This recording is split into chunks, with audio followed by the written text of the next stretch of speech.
en donde lo espiritual tiene que traer éxito en estas peticiones e intercesión de Pablo por un esclavo hacia el amo y el dueño, el señor del esclavo.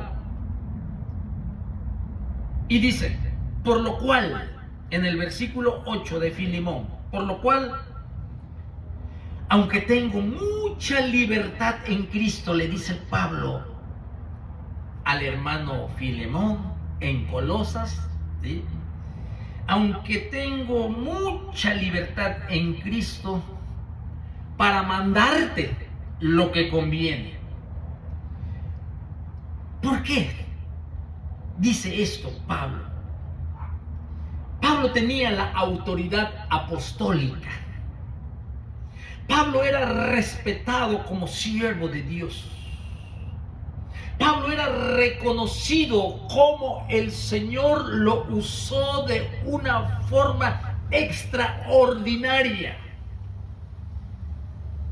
Pablo, por decir así, era famoso. Echaba fuera demonios.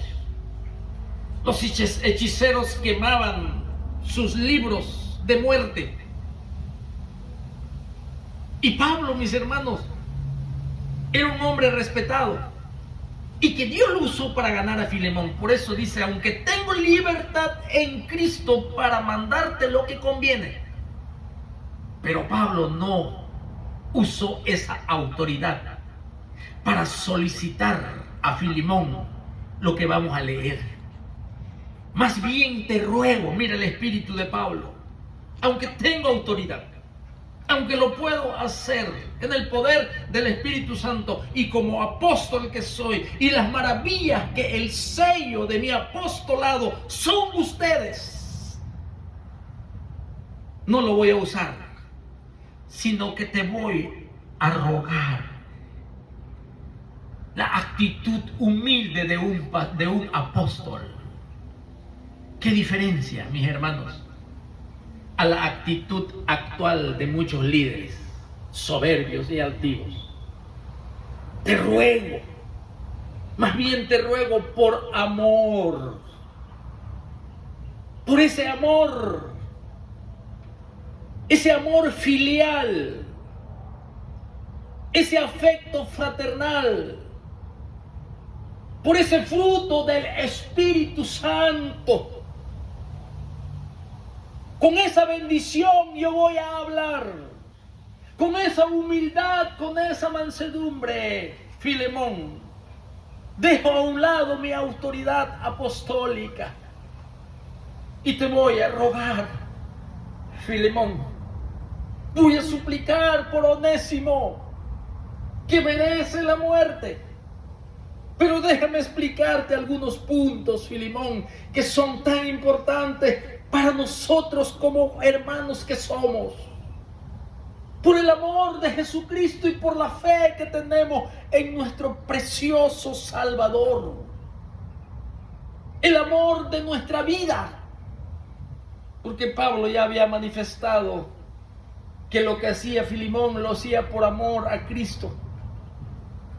El primer amor, el amor eterno, el amor entrañable, el amor que nunca va a dejar de ser, es el amor de Cristo en nuestra vida. Y con ese amor, Pablo ruega y le dice, más bien te ruego por amor, siendo como soy, Pablo ya anciano, quizás cerca de los 60 años de edad. Él murió aproximadamente en el año 69, 68, por ahí. Aquí es el año 62 donde estamos desarrollando la historia. Y dice Pablo ya anciano y ahora además otra vez prisionero de Jesucristo. No prisionero de Nerón, no prisionero del Imperio Romano. Son las cadenas de Jesucristo al que yo predico. Esas cadenas que no pueden detener la palabra de Dios.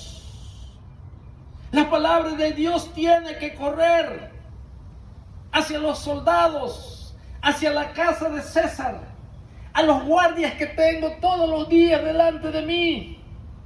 Ese mismo espíritu que me llevó a predicar la palabra de Dios a Colosas, a Hierápolis, a la Odisea, a toda Galacia, a toda Bitinia, a toda Asia, donde se encontraban las 7 iglesias en aquel tiempo. Y dice: más bien te ruego por amor, dice el apóstol a Filemón, siendo como soy Pablo ya anciano, y ahora además prisionero de Jesucristo. Versículo 10 dice otra vez: te ruego, te suplico.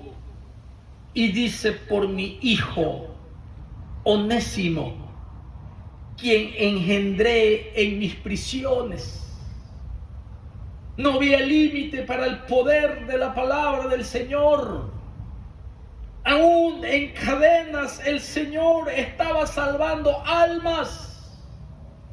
Cuando dice mi hijo Onésimo, quien engendré en mis prisiones, está diciendo: cuando yo estaba encadenado y estaba en la cárcel, allí yo prediqué a Jesucristo crucificado por nuestros pecados, y el poder del Espíritu Santo iluminó el corazón de Onésimo.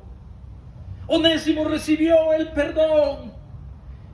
Dios Padre engendró a Onésimo. Ahora te ruego por él, intercedo por él, por tu esclavo. Tú eres el dueño, tú eres el amo. Yo no te estoy imponiendo mi autoridad, es un ruego que te estoy pidiendo por él, para que lo recibas en casa.